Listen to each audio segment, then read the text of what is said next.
Muy buenos días, mañanas, tardes, noches o cuando sea que estén viendo esto y bienvenidos a una nueva entrevista colaborativa en este espacio. El día de hoy me acompaña Juan Grabois, dirigente social, militante, representante del campo popular y candidato a presidente, posiblemente. ¿Cómo estás, Juan? Muy bien, muy contento de estar acá. Para nosotros es un gusto enorme que estés el día de hoy. De nuevo, no tenemos la intención de llenarte de halagos, chuparte las medias, pero hay muchos que nos sentimos movilizados no solo por la posición que estás tomando en este contexto de la coyuntura política argentina, sino también por lo que representa históricamente que en el contexto del orden neoliberal a nivel mundial y en el que hay dinámicas del capitalismo cada vez más excluyentes, que haya un representante justamente de esos sectores más excluidos y de los nuevos movimientos populares que se proponga debatir y disputar en la arena política a nivel nacional. Así que... Espectacular. Bueno, muchas gracias y a mí me gusta mucho estar porque, aunque no tengo esa capacidad de retención que tenés vos, me cuestan los años y los nombres. Creo que parte de la crisis de orientación de los movimientos nacional populares, particularmente en la Argentina, pero en otros países de América Latina, tiene que ver con la pérdida de conciencia histórica de algunos de sus dirigentes, integrantes o infiltrados, por decirlo de alguna manera. Pero, por ejemplo, para darte el caso Guzmán, un buen tipo. ¿Cuál es el problema de Guzmán? No tenía perspectiva histórica. Y desde luego no tenía calle, no se había reencontrado con su patria, con su pueblo, y la falta de comprensión histórica te lleva a cometer una y otra vez los mismos errores, o por lo menos una aproximación, ¿no?, a lo que ha sucedido en tu país durante los últimos siglos, para ver si puedes sacar alguna lección. Seguramente alguna lección se pueda sacar, entonces me encanta que haya gente joven de una generación posterior a la mía haciendo este laburo. Así que muy contento de estar acá. Bueno, en particular la historia no es solo una disciplina de museo, sino que una de las militancias que uno tiene que defender es que la historia es el análisis de la materia viva de la que se compone la sociedad. Y solo a través de comprender no solo nuestro presente y su significado histórico, sino las mecánicas que operan en la realidad podemos, aunque sea proponernos la posibilidad de cambiarla, o apostar a un proyecto que esté a la altura de las circunstancias. Mira, pienso, ¿no?, que Bergoglio, cuando categorizaba al sujeto pueblo, a diferencia del concepto de sociedad, que la palabra sociedad es una categoría de la ilustración, del positivismo, una categoría sociológica, si se quiere, una categoría abstracta. Y que el pueblo, como sujeto colectivo, era una categoría mítica e histórica. Es decir, un pueblo no se puede configurar sin conocer su historia y sin conocer sus mitos, ¿no?, que es parte de la forma popular de historizar. Y todos los grandes proyectos políticos que tuvimos en América Latina tienen como base una revisión de la propia historia, ¿no? O sea, yo milito en un grupo, una organización política que se llama Patria Grande. Eso no es porque nos resulta simpático hablar de la Patria Grande. Tiene que ver con un análisis del proceso histórico de América Latina. Por lo tanto, me parece fundamental esta tarea y creo que hay que reproducirla. Además, es la propia narrativa muchas veces cuando, qué sé yo, dentro del campo, no sé, de la ortodoxia marxista se discutía esto de, bueno, pero si no se cambia la estructura material y si no se apunta a esos cambios en las relaciones de producción, no se puede proponer nada nuevo. Eso sí. Y la narrativa, a veces eso es central, pero hay un punto muy importante en la construcción de una narrativa o un imaginario, y hoy en día creo yo, en el mundo de la comunicación, de las redes sociales, creo que hay fuerzas, no sé, como la ultraderecha, que apuntan a construir una falsa nostalgia sobre pasados ideales como propuesta política, ¿no? La Argentina del granero del mundo, la Argentina potencia. Por eso creo que también que no solo la comprensión de, bueno, esa Argentina granero del mundo era una sociedad para una clase de terratenientes oligárquicos, sino el comprender de qué provenimos aquellos que apostamos por ejemplo, la redistribución de la riqueza o la construcción de una nación soberana?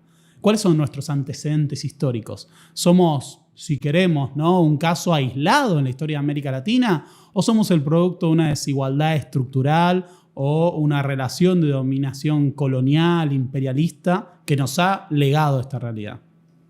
Precisamente por ahí la incomprensión de la izquierda liberal es que la filosofía y la historia en Marx y el materialismo tenía como objetivo materialismo histórico, ¿no? Entonces, la incomprensión de las particularidades es del marxismo barato, ¿no? El marxismo para las pymes electorales de aquí y de otros lugares del mundo. Pero en nuestra historia, en muchas ocasiones, las categorías marxistas de análisis son adecuadas, y después hay particularidades que nosotros tenemos que asumir desde nuestra propia identidad y de nuestras propias tradiciones intelectuales, que son profundas, ricas y que lamentablemente están un poquito tapadas, ¿no? Sí, hay un gran problema con que muchos de los intelectuales o de los comunicadores tratan de acercarse a la realidad argentina desde cosmovisiones o desde puntos analíticos y referentes que provienen de el extranjero. Y no me quiero poner acá en la línea dura, ¿viste? De esos que rechazan todo lo que viene de afuera como coloniaje o algunos, ¿cómo era la palabra?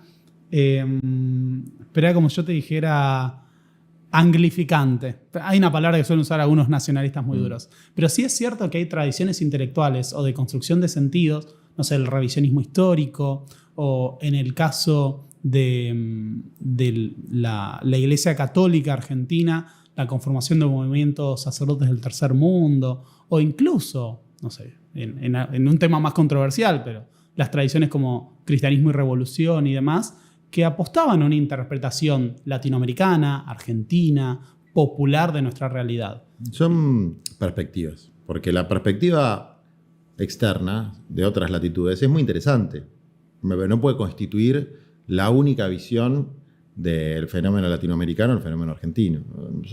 Una generación, la generación del 900, que estaba Ugarte, Rodó, Vasconcelos, que era la generación que redescubre, si se quiere, una tradición ibérica, iberoamericana, de cuando nuestra América era el virreinato de Perú, estábamos todos juntos en una misma unidad política, y más arriba toda la parte de México, ¿no? O sea, el área de influencia de los incas y la de los aztecas. Que eso se mantuvo durante 300, 400 años, y que después la división en decenas de unidades políticas pequeñas, bueno, fue una decisión política vinculada a los intereses, sobre todo angloamericanos, ingleses en primer lugar, que nos impidió realizar nuestro destino como protagonistas del mundo. A diferencia de lo que pasó con Estados Unidos, que lograron federar las 13 colonias y después de un proceso doloroso, constituir una potencia bioceánica, con un estado continental, que es lo que en la visión de Bolívar, en el Congreso de Panamá que fracasó, en la visión de San Martín, en la visión del general Perón, en la visión del APRA, de los grandes procesos nacionales y populares, siempre subyacó a los proyectos estratégicos. Digamos, no puede haber industrialización plena si no hay integración latinoamericana, y no puede haber verdadera democracia si no existen estas dos cuestiones anteriores. Entonces, nuestro proyecto político es inescindible del proyecto de la Patria Grande, que tiene en esta generación, que fue la que hizo la reforma universitaria, que fue la que de alguna manera preparó el terreno para los grandes movimientos de cambio social que hubo en nuestros pueblos, y que toma como antecedente la tradición indoamericana, tenemos que recuperarla, ¿no? Y es un momento bastante clave, porque fíjate que el revisionismo histórico de derecha ha generado monstruosidades como que la legislatura de Mendoza declara a los mapuches pueblo no argentino.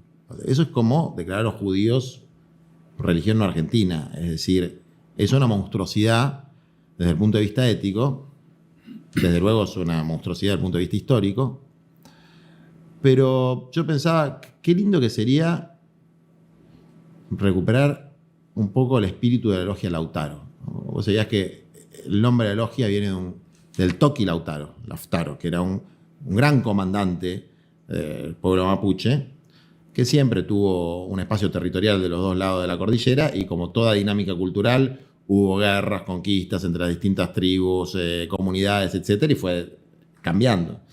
Pero el nombre de la logia libertadora de América Latina, que no era masónica, era un grupo católico y latinoamericanista, americano, decían en ese momento. Integrado por San Martín, como uno Integrado de por sus San principales Martín. líderes. Es importante Integrado por centrar San Martín. esto cuando digan que los mapuches no son argentinos. Tenía el nombre de un mapuche, de un comandante mapuche, o sea que está en el origen de nuestra patria.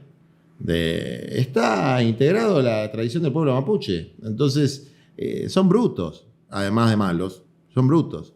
Bueno, ¿sabés que sobre eso un comentario que capaz no te llegó? Pero se firmó una solicitada con montones de historiadores de nivel nacional en Argentina. Sí. Por ejemplo, estaban promoviendo Ezequiel Amowski, que es un historiador que es historia de las clases populares y demás. Y hay un consenso mayoritario de que lo que se planteó en la legislatura de Mendoza es una aberración histórica y que son solo un grupo, un par de historiadores que salieron a dar este apoyo. Y el aval, entre comillas, desde la historia. Sí. Y tenés una enorme mayoría que repudia totalmente eso. Sí, pero aún suponiendo que tuviera algún basamento histórico, hay un problema histórico, desde luego, que es de ignorancia absoluta, pero además está ultra documentado que antes de la creación del Estado-Nación Argentina ya había vínculos con el pueblo mapuche, el más puro, si se quiere, y que después el pueblo mapuche tehuelche se fue fusionando. Pero más allá de eso, que es, si se quiere, discutible, como todo en historia, la inmoralidad de plantear que hay un pueblo originario no argentino es inmoral, ¿no? Es decir, es deshumanizante, es deshumanizar. Y es la vieja tradición de la oligarquía liberal anticlerical, particularmente, ¿no? De la época sarmientina, de la civilización y barbarie. Pienso que Sarmiento tiene cosas muy valiosas para mí, que trajo a nuestro pueblo cosas muy valiosas, entre ellas la educación pública, que desde luego no era una característica de las tradiciones indoamericanas, pero que fue un buen aporte. Pero esta idea de que existe una barbarie constituida por los pobres, por los indios y por el oscurantismo cristiano, bueno, también es un problema del pensamiento ilustrado de factura extranjera que no puede aceptar, por lo menos vamos a decir, los últimos 1500 años de historia de este lugar del planeta, ¿no? Bueno, dentro de ese punto de vista yo quería retomar una cuestión que vos planteabas, la de la patria grande y el tema originario, porque no es casualidad que cuando San Martín se pone a la cabeza de ese proceso de liberar el cono sur con la campaña de los Andes, avanza sobre Perú, y otro proyecto que también tenía Belgrano, que era el de la monarquía incaica, se inscribían en una tradición muy clara. El Estado Inca había sido el Estado que aglutinaba todos esos espacios, y a futuro había que construir una gran nación latinoamericana. Y ese Congreso de Panamá, que se efectúa en la década del 20 y que se proponía para construir la patria grande, acá fue repudiado por un representante del liberalismo histórico argentino, que fue Rivadavia. Claro. O sea, no es solo que ese fenómeno de la construcción de la patria grande siempre existió y se abrazaba esa tradición originaria, mestiza. Estas declaraciones de que, bueno, los gauchos eran los mejores combatientes, dice San Martín cuando ve el ejército de Güemes. Sino que también siempre existió esa oposición de parte de esos sectores de las clases dominantes a la integración americana. Cuando Francia invade México en la década del 60, Mitre rechaza formar un frente unido americano contra esa invasión, diciendo que la Argentina era una nación que se parecía mucho más a Europa. Bueno, ese es como el pecado original de nuestro país, que es, si se quiere, haber sido a la punta de lanza de la fragmentación del continente. De nuestro país, no, de los Rivadavia. Artigas, en cambio, tenía un proyecto unificador latinoamericanista. y socialmente revolucionario. Que hablar de algo socialmente revolucionario en esa época no es ni más ni menos que hablar de un proceso de democratización. Es decir, cuando hoy planteas la reforma agraria y parece que estás promoviendo una socialización colectiva al estilo soviético, también es un problema histórico. Es decir, acá lo que sucedió fue lo contrario de lo que sucedió en Estados Unidos, donde se pudo desarrollar la pequeña propiedad agraria frente a los latifundios del sur. O sea, acá ganó el sur, para decirlo de alguna manera. Ganó el sur esclavista. Lo que pasa es que el sur esclavista acá usaba perfume francés. Entonces, los que promovieron un modelo económico, social y cultural antidemocrático y retardatario eran de la billetera para adentro feudales oscurantistas y de la boca para afuera eran europeos ilustrados. O sea, no hay que olvidar que Mitre, por ejemplo, tradujo la Divina Comedia al español, era un ilustrado. Bueno, ahora, pobrecito la gente de La Nación, ¿no? Tienen a Babi Echecopar, Saguier no debe saber ni hablar, balbucea el inglés. Es decir, hubo una degradación intelectual de las élites argentinas también, lo que hace que, además de ser una semicolonia, seamos una semicolonia cada vez menos, con menos perfume francés, ¿no? Bueno, es otra característica de lo que está pasando, que también abre las puertas para que haya una recuperación, si se quiere, de procesos de irradiación intelectual de los movimientos nacional populares, desde el campo popular, que de alguna manera fue perdiendo, creo, en los últimos años, fue perdiendo, por lo menos en los últimos 7 años, su capacidad de interpelar desde una narrativa que recupere las ideas fundacionales de patria grande, de justicia social, de lucha antioligárquica, de distribución de la riqueza, de cambio de modelo productivo. Lo fue perdiendo, digamos, un poco por sus propios vicios y pecados y un poco por el avance de formas actualizadas del neoliberalismo, como las que representa Milei, si se quiere, con la novedad de que lo hace de una manera muy inteligente o, si se quiere, o genuina, ¿no? Desde este enojo, que es real. Yo con Milei estuve 6 horas hablando como... Sí, todos como vimos ese video y ese debate. La conclusión a la que llegué es que es absolutamente genuino. Él dice lo que piensa. Que lo que piense sea una monstruosidad es otro cantar, pero dice lo que piensa. Bullrich no dice lo que piensa.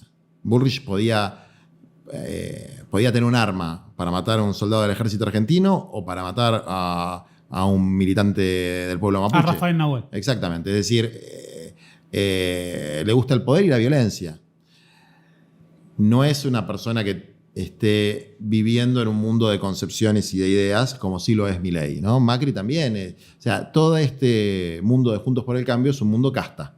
O sea, son peleas por poder, no peleas ideológicas.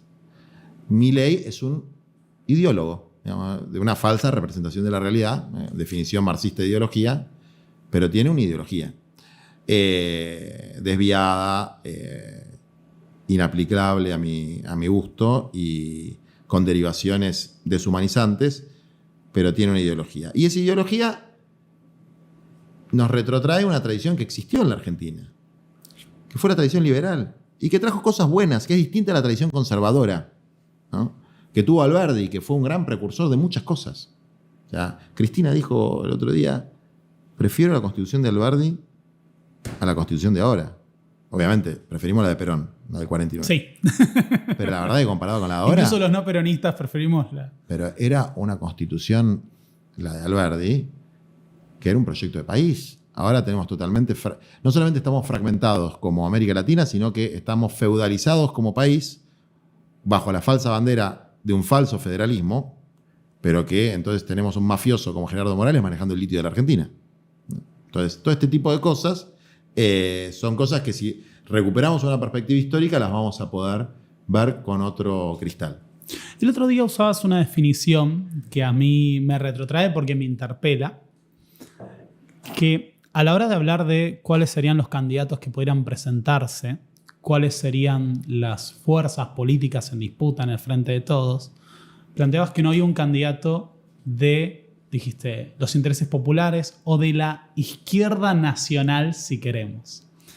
Y acá hubo un fenómeno en los 60, en los 70, de una llamada izquierda nacional con Hernández Arrey, Abelardo Ramos, si queremos con la figura de Puiggrós, que interpelaron al marxismo desde una perspectiva latinoamericana y adaptando esa visión argentina. Hoy en día casi que no existe la autopercepción de una izquierda nacional. No estoy diciendo que no. Me refiero Sí. en el día a día de los militantes hay gente que se identifica peronista, kirchnerista, trotskista, y dentro de grupos más cerrados, no sé, marxistas, leninistas, pero no se tiene esa idea de una izquierda nacional. Esa es una definición que, por ejemplo, alguna vez he usado yo para, digamos, identificarme a la gente que no sabe ubicar. Dice, pero este tiene algún contenido filoperonista y al mismo tiempo es zurdo. Bueno, creo que hay una tradición que debería recuperarse en ese sentido. O sea, Sí. vos, por ejemplo, en vez algo o una construcción intelectual que digas, esto representa el pensamiento de una izquierda nacional, ¿o en quién lo ves hoy en día? Lo más parecido a eso somos nosotros, ¿no? El Frente Patria Grande. Cristina tiene elementos de la izquierda nacional. Pero lo primero que creo que hay que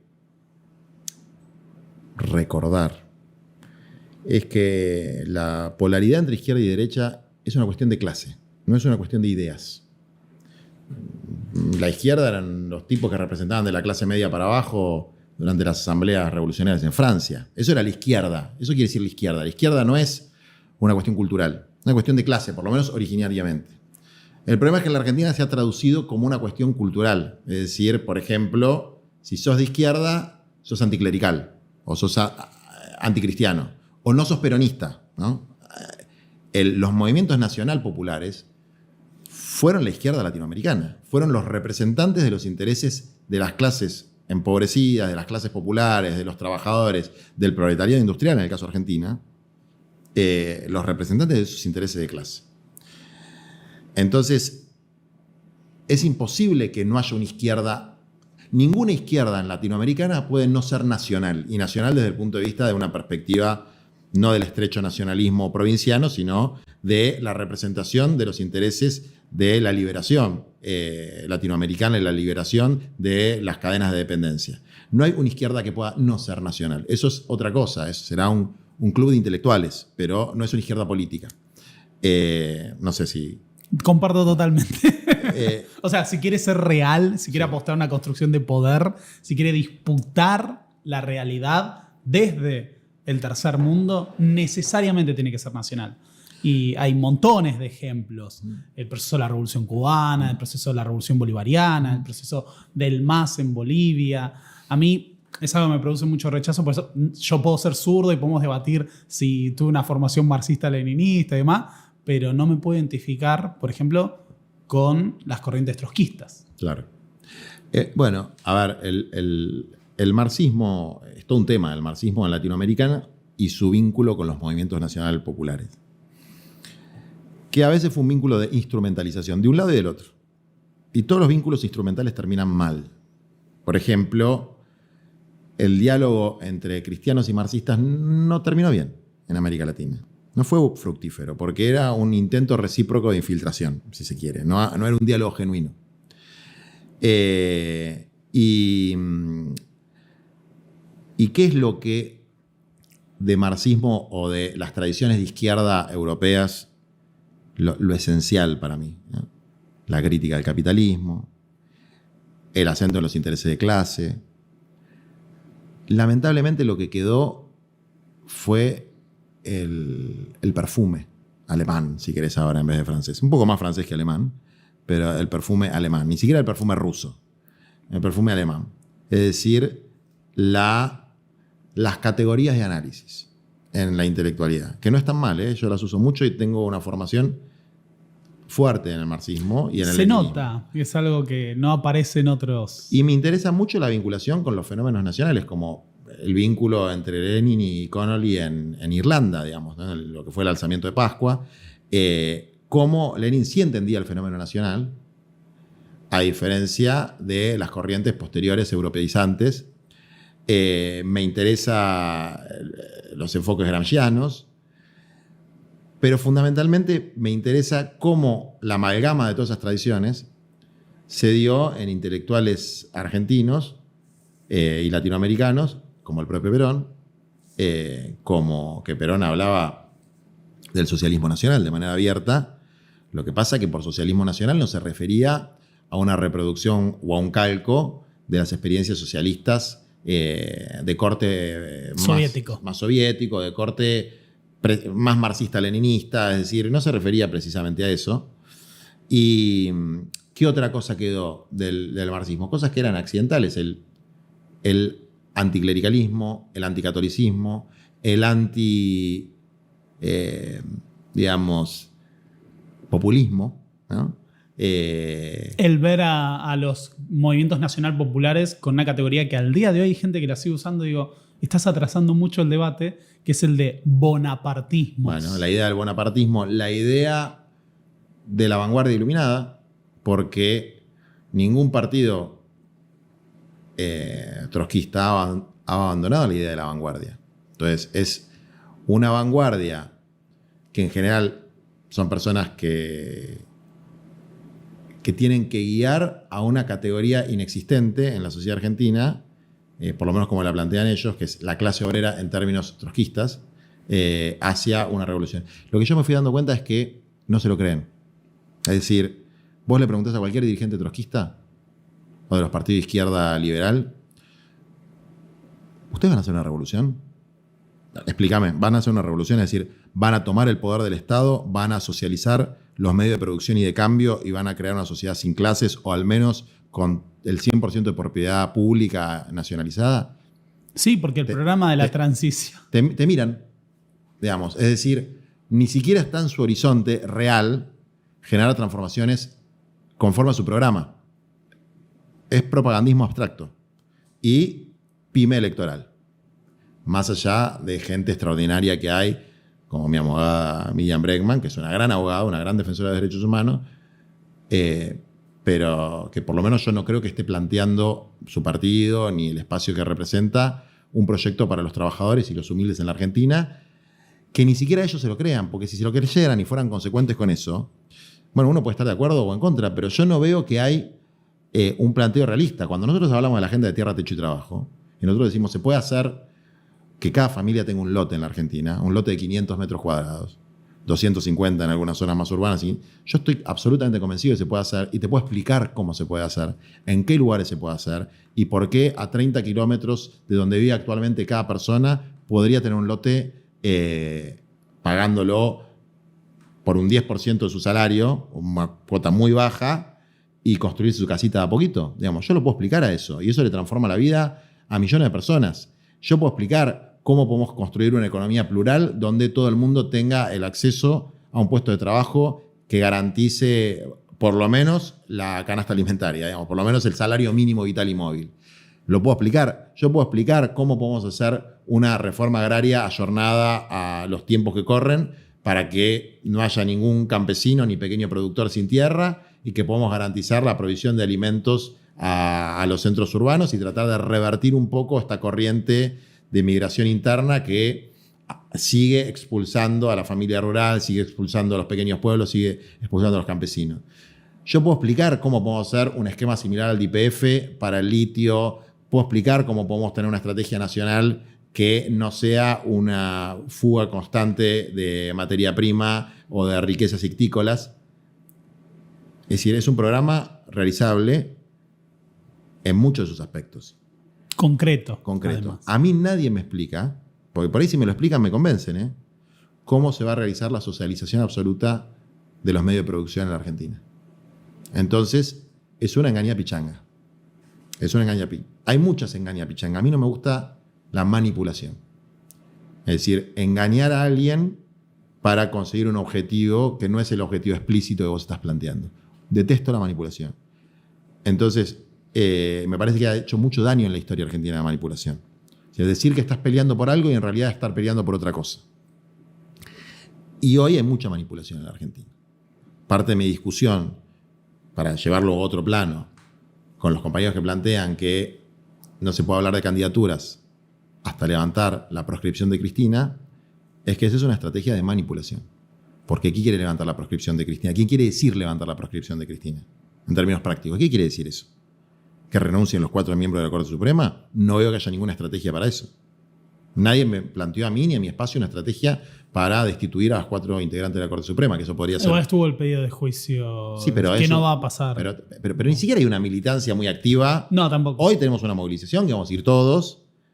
Pero es una engaña pichanga para ir estirando los plazos y beneficiar a uno u otro de los candidatos que están en boga. Particularmente yo creo que es una estrategia que beneficia a un tipo que viene de una tradición absolutamente antagónica con la Nacional Popular, que es Sergio Massa, ¿no? Que es un hombre explícitamente asociado a los intereses norteamericanos, junto con Rodríguez Larreta, constituyen la ancha avenida del medio, que todos los 4 de julio se da cita en la Embajada de Estados Unidos. Entonces, y que tiene una estrategia geopolítica para la Argentina, que quieren ser el patrio trasero explícitamente y quieren tener con los norteamericanos una relación de subordinación en términos de lo que yo llamo el nuevo ALCA, ¿no? Agua, litio, combustibles y alimentos. Es decir, es una nueva estrategia como la que Bush tuvo en 2005, que logramos derrotarla como pueblos, con el liderazgo de Chávez, con Néstor Kirchner en ese momento, con Evo que estaba emergiendo, con Lula. Bueno, se derrotó la idea del área de libre comercio de las Américas, se empezó a transitar un camino de reconstrucción de la patria grande y eso fue brutalmente cortado, insisto. En la década del 2010. Exactamente. Entonces, ¿quiénes eran los promotores de ese nuevo ALCA? Bueno, claramente es lo que representa en términos políticos Larreta o Massa, que hay que decir a su favor, son centroderechas democráticas, es decir, no son centroderechas que tienen fascistizantes, frente a Bullrich, que es una derecha fascistizante, y lo de Milei, que es bastante difícil de categorizar y que yo creo que hay que ser, voy a decir una palabra que por ahí... No, acá no va a ser políticamente incorrecto porque nadie... Hay que ser respetuoso con el fenómeno. Porque si es un fenómeno que interpela a nuestro pueblo, hay que ser respetuoso con el fenómeno. Es decir, como decía Spinoza, no hay que indignarse ni enojarse, hay que comprender. Y tratar de comprender el fenómeno sin subestimar a la gente y decir, che, la gente es pelotuda, que quiere que gane este tipo, que la va a hacer cagar de hambre, que le va a sacar el Estado. La gente no es pelotuda. Por ahí hay que escuchar un poco lo que dice el tipo, ¿no? Cuando el tipo dice dolarizar, está diciendo algo que es bastante comprensible para para el más pobre de los pequeños productores hortícolas que compra semillas en dólares, o para el más pobre de los bolivianos, costureros que tiene que mandar una remesa a su país y no sabe a qué tipo de cambio se la van a tomar, o para el más precarizado de los youtubers que no puede cobrar los dólares que le paga YouTube porque, bueno, entonces, dolarizar. Yo no estoy de acuerdo, creo que va a tener consecuencias terribles, pero está planteando una salida. Entonces, quien no puede plantear una salida, está planteando una salida sobre la base del fracaso de este tobogán que hace 7 años por lo menos que va bajando en la vida de la gente, y aparece uno que plantea una salida, que son ideas osadas, bueno, son ideas equivocadas para mí, son ideas que llevan a una derrota, pero que uno no puede subestimar como si tuviera la verdad revelada. Por la potencia que tienen no solo para movilizar, sí, sino para además vehiculizar algo que vos planteaste. Vi tu entrevista con Navarro. Veo casi todas tus entrevistas, okay, y no todas. Que es que vos lo que planteás es lo siguiente. Milei habla y está enojado. Y eso que vos decías antes. Está convencido de lo que está diciendo. Totalmente. Y algo que está faltando en el campo popular o en los representantes, dirigentes de ese campo popular, es el enojo. Pero, somos más de la mitad de los chicos en Argentina son pobres. Sí. No puede ser una realidad que nos conforme. Pero, a ver, la dirigencia política en nuestro campo está aburguesada. Está absolutamente cómoda con su lugar. Y te diría, yo no veo enojo ni con la situación social que a cualquier peronista, a cualquier autopercibido de izquierda le tendría que indignar profundamente. No veo enojo. Tampoco veo enojo con la persecución a Cristina. Veo como una suerte de actitud quejosa, de un lloriqueo cansino. No veo enojo. No, así no se defiende a una jefa política, por lo menos de mi punto de vista. Es decir, Y no estoy descalificando a los compañeros, estoy criticando, haciendo una crítica a la conducción táctica de ese espacio, ¿no? Porque no creo que haya cumplido los objetivos, ni siquiera que se haya planteado correctamente los objetivos. Pero hay un sustrato anterior, que es, si se quiere, prepolítico, que tiene que ver con el enojo, con la justa indignación frente a una realidad muy tremenda para una parte de nuestro pueblo. Y eso no se puede fabricar, no se puede actuar. No hay forma de que un coach te insufle enojo. O lo sentís o no lo sentís. Y eso de no entender la fuerza de los sentimientos y de las emociones en la política es lo que diferencia a un elitista de un integrante, un militante popular. No entender, no poder empatizar con los sentimientos de nuestros compañeros, sobre todo de los sectores populares, no tener sangre, por decirlo de alguna manera, es una característica propia de las élites, ¿no? Élites de izquierda, de derecha, de lo que quieras, que no tienen sangre, que no sienten. Bueno, Milei odia fuerte, siente fuerte, y eso empatiza con lo que está pasando en nuestra sociedad. Y yo lo voy a combatir, desde luego, pero lo voy a combatir no porque está despeinado y grita, no subestimando a alguien que interpela a las clases populares en la Argentina. O sea, asumiendo que es un desafío dar esa batalla. Y dar esa batalla con fundamentos, con acciones y sobre todo con empatía.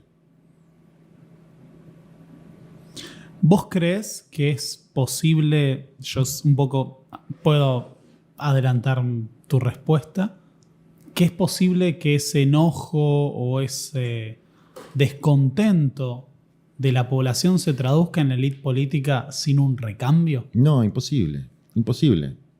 O sea, acá hay algo que hay que...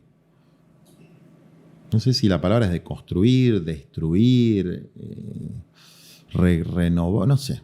Hay que buscarle una palabra correcta, ¿no? Un trasvasamiento generacional, una actualización teórica y doctrinaria, pero hay algo de este aburguesamiento y esta asimilación con la realidad existente que no va. El otro día Alberto, en una entrevista con Rebord, no la vi toda, pero hizo una definición de la política que es la antítesis de lo que nosotros concebimos como política. Él dijo, la política es la administración de la realidad. Y es una definición fulera, es decir... De hecho, no te quiero interrumpir, pero cuando se da el golpe contra Arturo Illia, los intelectuales liberales que defendían la dictadura de Onganía decían, hay que reemplazar la política por la administración. Bueno, es el credo neoliberal, es la tecnocracia. Es reemplazar al ser humano por algo que nadie sabe muy bien qué es, por un administrador, ¿no?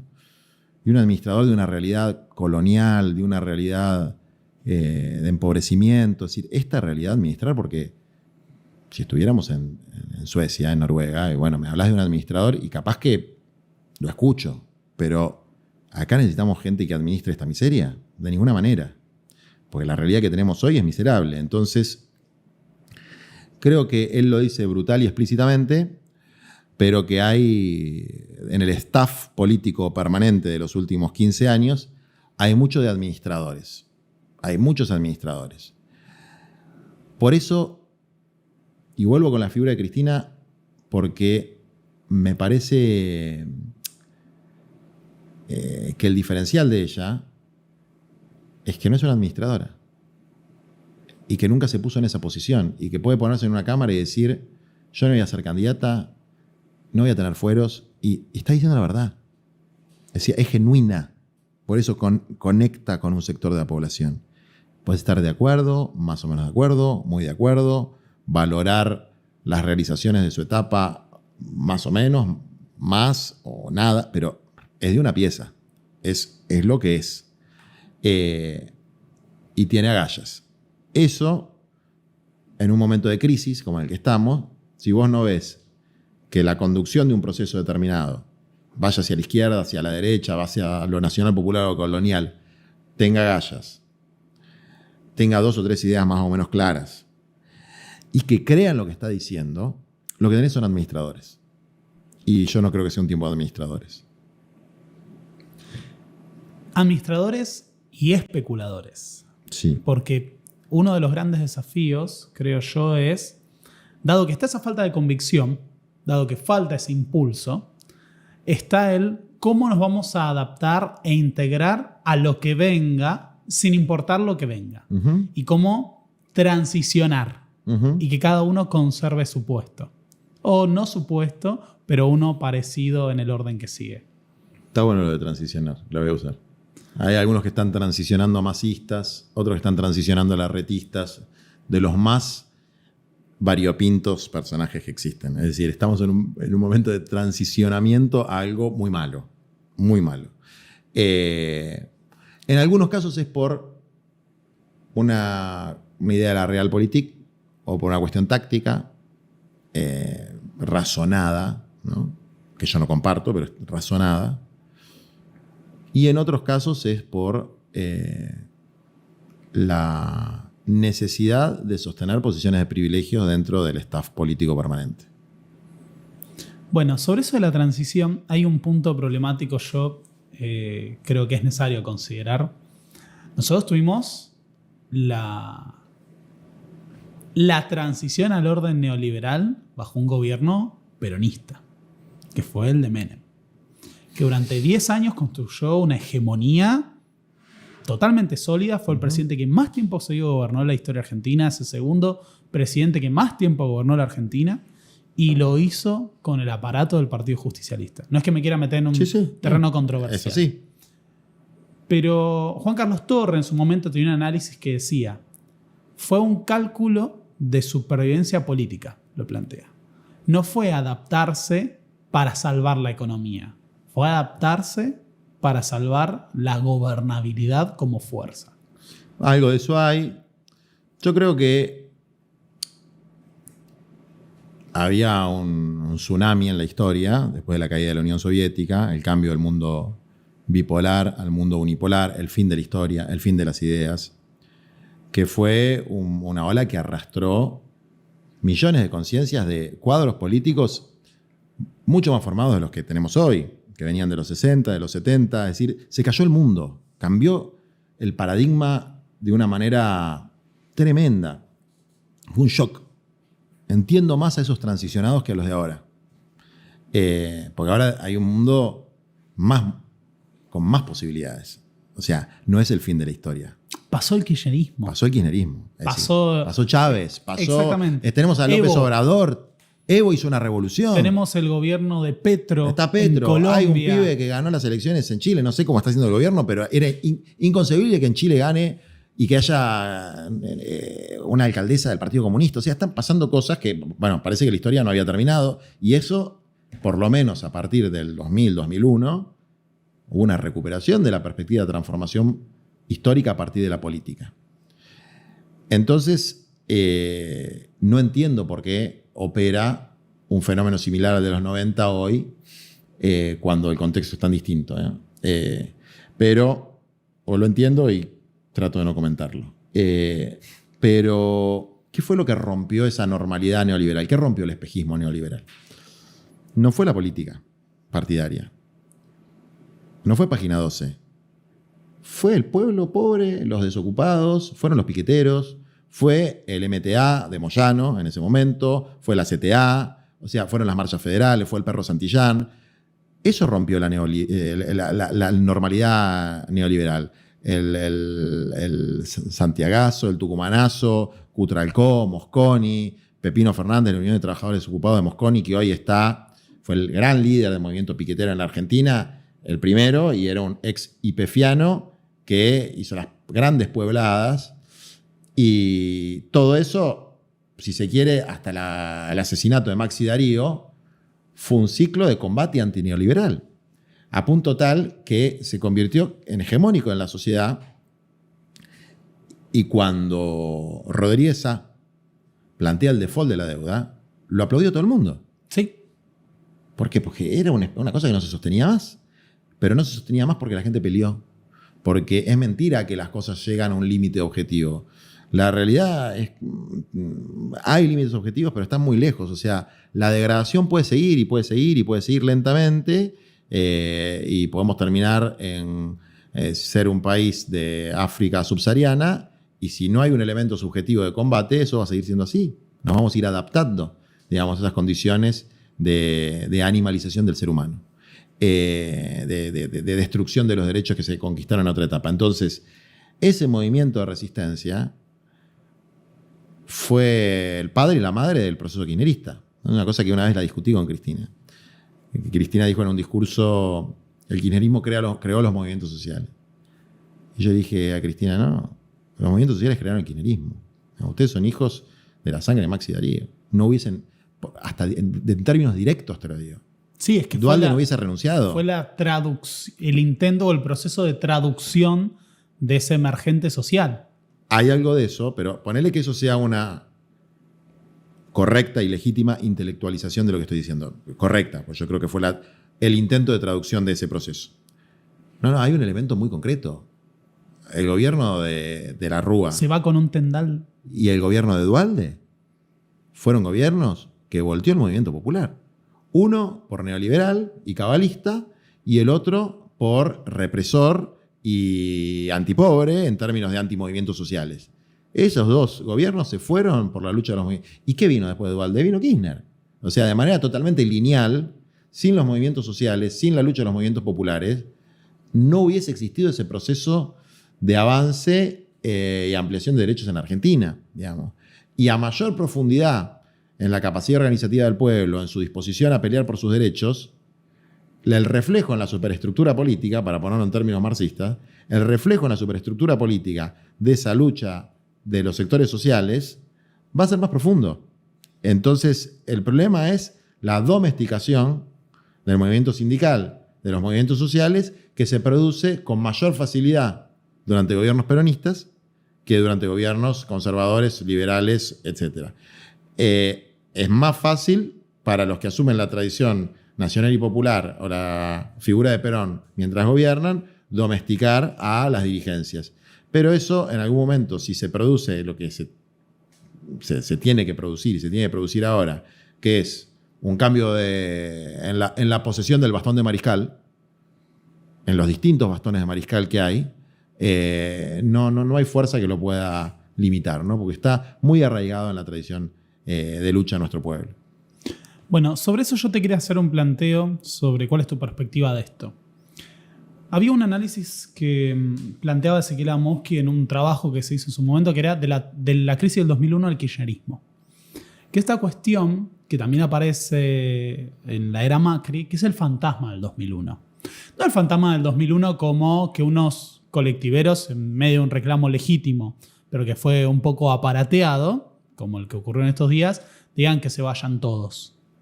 Sino en el sentido, que ahora podemos discutir eso, en el sentido de que la crisis del 2001 creo que es imposible de alejar de lo que fue el proyecto de gobierno de Cambiemos.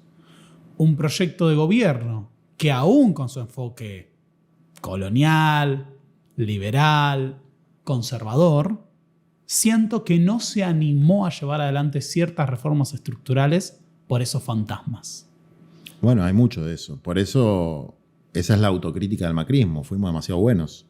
Y fundamentalmente es una crítica en la que reiterativamente se lo vincula a la relación de negociación, de conflicto y negociación con los movimientos sociales. Es decir, no avanzaron con determinadas reformas porque había una capacidad de resistencia muy fuerte. O sea, había límites que no iban a poder cruzar. Y la verdad que yo creo que fue una decisión bastante sensata. Lo que pasa es que Macri, el ala dura, si se quiere, dice, no, a ver, que es el mismo razonamiento de los milicos en el 76. Si queremos una reforma neoliberal, no se puede hacer por el camino democrático.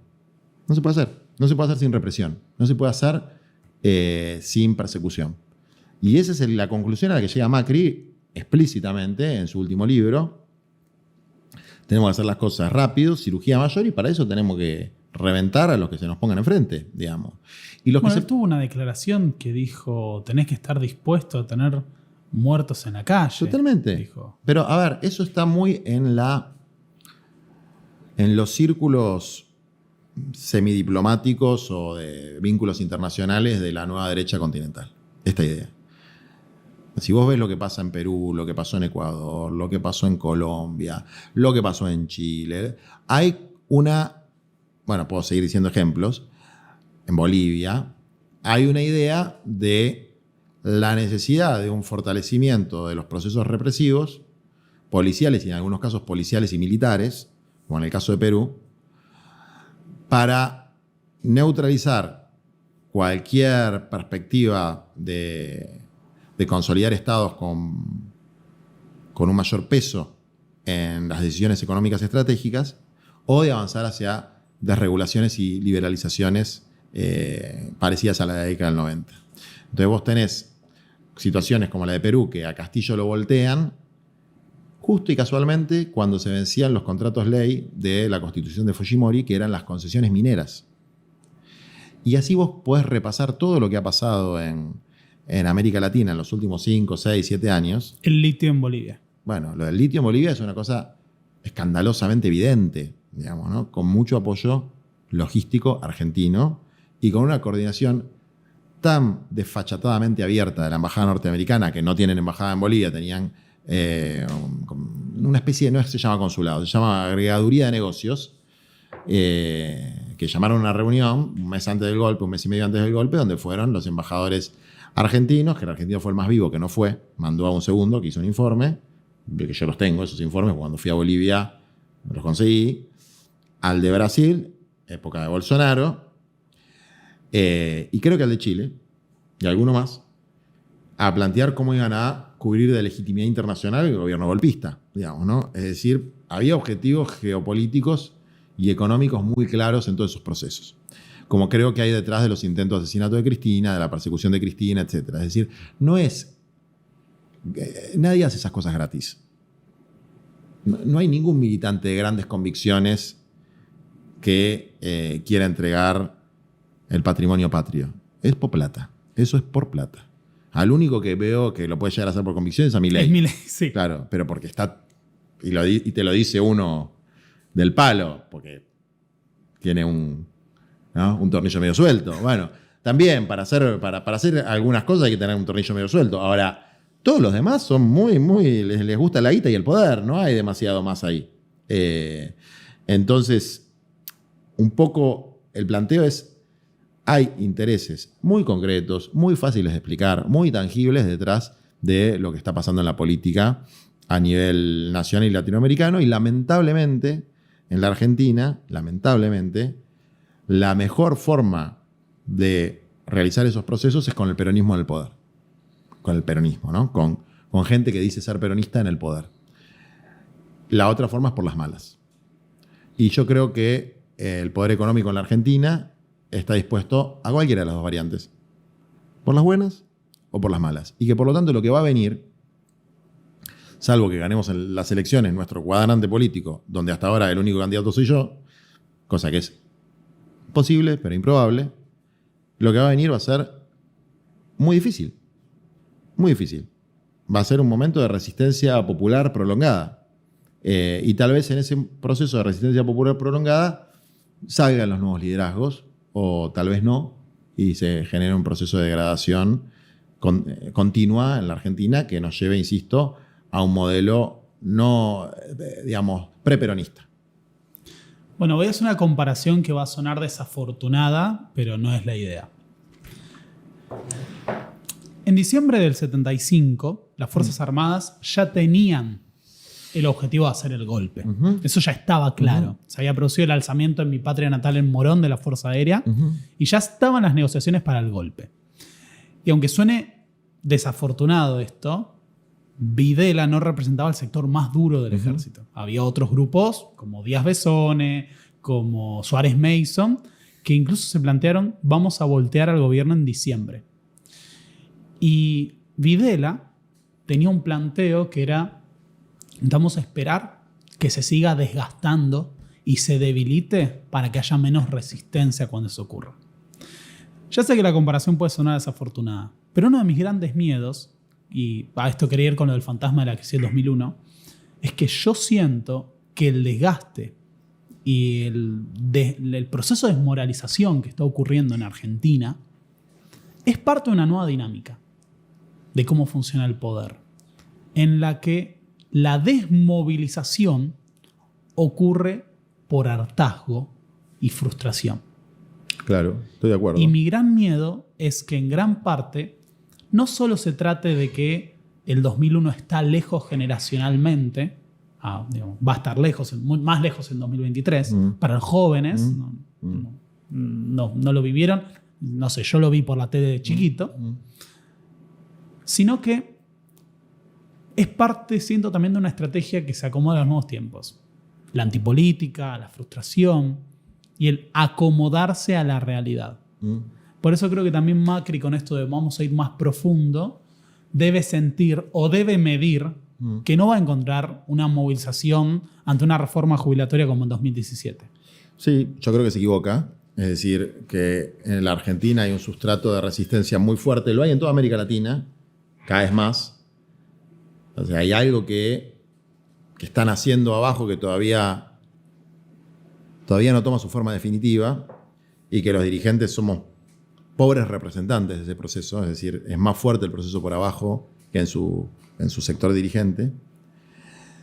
Pero yo creo que efectivamente la estrategia, o lo que está sucediendo por la propia lógica y dinámica del sistema, está más atado a las implosiones que a las explosiones. Es decir, las crisis se producen localizadas. La Matanza, por ejemplo. Ni siquiera La Matanza, González Catán. Entonces ahí se va degradando los narcos, la falta de políticas públicas, se va degradando. San Martín. Claro, exactamente, ¿no? Y barrios, y entonces eso no sale para afuera, porque no son planteos de una determinada política, como si fuera que alguien mañana sale y dice, bueno, vamos a eliminar el programa Potenciar Trabajo, vamos a eliminar la asignación universal por hijo. Es decir, se van generando efectos de degradación. Entonces, ¿cuál es la lógica del ajuste económico que hay hoy? La lógica del ajuste económico que hay hoy es la inflación sin actualización de los salarios. Goteo. Exactamente, por goteo y por pequeños saltos. Bueno, hay algunos que están muy ansiosos, entonces, aunque esa estrategia para degradar la situación de los trabajadores en la Argentina y aumentar las ganancias, que eso es lo que ha pasado en Argentina, ¿no? Aumentar las ganancias del sector empresario da resultado, la quieren acelerar. Entonces plantean la doctrina del shock. Son dos estrategias para llegar al mismo objetivo. Y en los dos casos lo que se tiene que oponer es la resistencia social y un proyecto político alternativo. Y un proyecto político alternativo que sea realizable, realista, pero no realista en términos de administración de la realidad. No de realpolitik. Exactamente, sino de que alguien te pueda explicar cómo lo va a hacer. O por lo menos que el tipo que lo dice se crea que lo puede hacer. Es decir, si alguien te dice la frase típica de los políticos, vamos a pasar de los planes al trabajo. Bueno, es una barbaridad desde todo punto de vista, porque es descalificar a las personas que están en la economía popular, que es mentirle a la gente de que se van a generar puestos de trabajo en el sector privado de manera automática por alguna decisión macroeconómica, etc.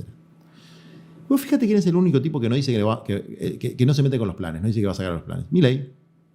Si vos lo escuchás a Milei, dice, yo no voy a sacar ningún plan. No necesita mentir, no necesita sobreactuar. Y vos ves cómo en el peronismo se van peleando para ver quién va a recortar más. ¿Quién es el más liberal del peronismo? ¿Y quién es el que más va a cagar a los pobres? Entonces, obviamente, los que defendemos las políticas sociales somos fundamentalmente las organizaciones sociales, con todos los defectos que tenemos. Entonces todos se dedican a pelearse con nosotros. Todos se dedican a pelearse con nosotros. De un lado y del otro. Entonces hay algo que no se termina de formar, que es la nueva columna vertebral del movimiento nacional, y que tiene hoy, por lo menos la mitad de esa columna vertebral son los movimientos sociales, o lo que deberíamos representar los movimientos sociales, y hay una crisis de liderazgo, porque cuando Cristina dice agarran el bastón del mariscal, ni siquiera se anotan. Yo me anoté, pero estoy pidiendo a los otros compañeros, che, anótense. A nivel nacional, no se anotan. Yo te digo cuál es mi perspectiva de eso. A ver. Es el cálculo. Nadie quiere representar a esta gestión económica y perder las elecciones. Mira, yo te digo que hay alguien que quiere hacerlo, que es Massa. Massa quiere perder las elecciones. ¿Qué quiere decir? Quiere ganarlas, le gustaría ganarlas. Pero hay una idea, para mí, totalmente equivocada. O sea, acá Cristina en el año 2019 armó una estrategia que fue absolutamente exitosa desde el punto de vista electoral y que fue desastrosa desde el punto de vista de lo que pasó después. Hay distintas interpretaciones de por qué. Pero hay un hecho objetivo de la realidad. Había un señor llamado Massa que tenía intención de voto 6-7 puntos. Y un señor llamado Alberto que creo que tenía 2 puntos. Uno es presidente y el otro es el salvador que mantiene más o menos ordenado a la Argentina para que no estalle. Y antes de eso fue presidente de la Cámara de Diputados. Y antes de eso fue Lo presidente. que lo coloca tercero en la línea de poder. Bueno, hoy es el tipo más poderoso de la Argentina. Massa, en la política. Hoy. Más que el presidente, el tipo más poderoso de la política en la Argentina en términos de estatalidad. Maneja los fierros del Estado. Es el que dice si se paga o no se paga una obra de infraestructura, es el que, el que ordena la macroeconomía, el que negocia con los norteamericanos, el que te dice no puedes hacer Atucha 4 porque se enojaron el secretario de Energía de Estados Unidos y necesitamos apoyo para el fondo. Es el que define las grandes políticas en la Argentina, es Massa.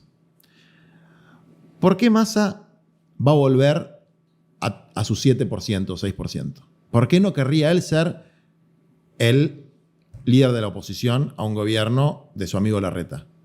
¿Cuál sería el cálculo ahí? No hay ningún cálculo. Que el cálculo correcto es, me conviene ganar las elecciones, perder las elecciones o intentar ganarlas, que volver al montón de políticos veleta que siempre van a estar bajo la sombra de Cristina. Entonces, es la gran oportunidad para Massa. La gran oportunidad para Massa. Y yo creo que lo va a hacer, y lamentablemente lo va a hacer con el apoyo de por lo menos un sector importante del kirchnerismo. Por eso, ¿Del peronismo o te referís del peronismo y del kirchnerismo? Del kirchnerismo. Sí, por una cuestión de cálculo. Insisto, no quiero descalificar a nadie. Yo tengo una posición distinta. Creo que eso hay que combatirlo firmemente. Porque es la liquidación y la licuación de las perspectivas de transformación social. De las perspectivas de soberanía económica, de independencia, de latinoamericación, de generar la unidad latinoamericana. Me parece que es catastrófico que con los votos de Cristina se consolide una opción neoliberal. Catastrófico. Entonces, que eso hay que combatirlo. ¿De qué manera proponemos nosotros combatirlo? A través de las PASO, que por lo menos va a ser una forma, desde luego, con el movimiento social, con todo eso, para el futuro y para el presente, pero a través de las PASO, que por lo menos va a ser una forma de decir ¿cuánto, alternativa? Y que sea una PASO ideológica, no una PASO de poder. Sea una PASO de proyectos alternativos. Digamos, si vos decís que hay una PASO entre Scioli y Massa, es una PASO de poder. Es una PASO de aparato. De aparato. De cuál va a colocar a sus cuadros y su gente para administrar. Exactamente. Y vos estás mostrándole a la sociedad, al pueblo, al peronismo, a la militancia, dos alternativas de poder. Y si vas a estar en un lado o el otro, va a determinar tus intereses en términos de poder. No es una PASO ideológica. Entonces, si vos pones a Massa y a Axel, no estoy pregonando esa PASO porque yo creo que Axel se quede en la provincia, vos tenés una PASO ideológica ahí. Es decir, son opciones diferenciadas. Entonces, hasta como cuestión de estrategia electoral, si vos vas con pan y pan, o con, reducís, vas a tener un montón de gente que va a votar a Milei y un montón de gente que va a votar al FIT, digamos. Es así. Y se pierde la elección porque se dispersa el voto y va a ganar Cambiemos, digamos. Porque esa idea de que va a ganar Milei, yo no la comparto. ¿Qué es lo que pasa? Sí, eso yo creo que están dibujando muchísimo. Yo no lo comparto. No puede ganar un balotaje. No hay chance de que sea tercero, para mí. No. Perdón, de que sea segundo. No, para mí tiene chances de ser segundo, ojo. Tiene chances. Pocas, pero las tiene. Lo que no hay chance es que gane un balotaje. No hay chance, para mí, en ese sentido. Pero bueno, nunca se sabe, ¿no? Tampoco soy un experto. Lo que sí, creo que también hay chance de ganar en nuestro campo, digamos.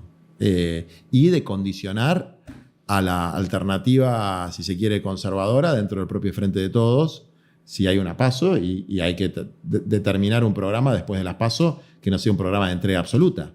Entonces, pero en cualquier caso hay que luchar. Digamos, no nos podemos resignar a que la hegemonía del campo nacional y popular este año la tengan sectores de centro conservador, neoliberales, absolutamente alineados con los intereses norteamericanos, serviles a los planteos del Fondo Monetario Internacional. No podemos resignarnos a eso. Un último detalle. Una última, pero por una cuestión... 10 años de Francisco. 10 años de Francisco. El primer papa no europeo de la historia es argentino. Un detalle, no es un detalle, es un cambio absoluto. ¿Qué plantearías vos o qué tendrías para decirle a las perspectivas anticlericales de ciertas izquierdas latinoamericanas? El clericalismo es una desviación del cristianismo, ¿no? Así que sean un poco anticlericales no me molesta. Lo que sí es, primero léanlo, escúchenlo, lo que está diciendo, digamos, que el contenido revolucionario de la doctrina social de Francisco. Es lo más profundo que hay de un líder relevante, sacando la cuestión espiritual, sacando hasta la cuestión histórica, ¿no? Como crítica al capitalismo, como el único que se anima a plantear desde una posición de cierta relevancia que el problema es que el sistema es estructuralmente injusto y que lo plantea abiertamente y lo plantea incluso en 4 encuentros con los movimientos populares, que es lo que a mí me tocó tener una participación en términos de coordinación, lo plantea de manera cruda, sin careta, que primero que lo lean. Y después así, un poco haciendo la historia nuestra, ¿no? De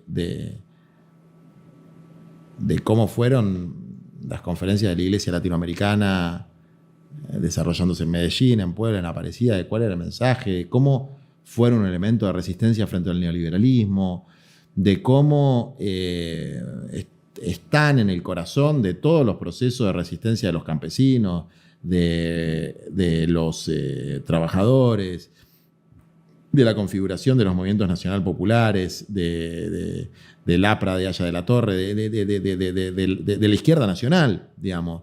Es decir, que hay una inevitable conexión entre nuestros pueblos y no solamente en su religiosidad popular, sino en sus planteos emancipatorios, en las propias guerras de independencia, digamos, ¿no? O sea, en la primera junta, la cantidad de curas que había ahí. Y entonces, estudiar la historia, ir a las fuentes y leer lo que dice el Papa en términos digamos, de programa social, político y económico, la radicalidad de ese planteo. Bueno, obviamente yo tengo un sesgo porque soy cristiano, porque lo conozco y porque lo quiero, pero tratando de contestar tu pregunta de la manera más objetiva posible, si se quiere, es, compañero, vaya a la fuente, lea lo que está diciendo, lea los 4 discursos de los movimientos populares. Uno googlea, encuentra los movimientos populares, discurso del Papa, los puede leer, no son largos. Ni siquiera le pido que lea las encíclicas, ni siquiera le pido que escuche las homilías. Lea los 4 discursos de los movimientos populares, que son bien sintéticos, y después hable a partir de eso. No de una sobreideologización del rol que tiene algo que no es una institución, es un mundo, ¿no? Un mundo de cientos de miles de personas, un pueblo de pueblos, porque está en todo el mundo, porque tiene miles de expresiones distintas, porque tiene miles de rostros, miles de contradicciones internas, etc. Entonces vean lo que está diciendo este hombre, ¿no? Muchas gracias, Juan. No, ha sido un gusto enorme. Dale.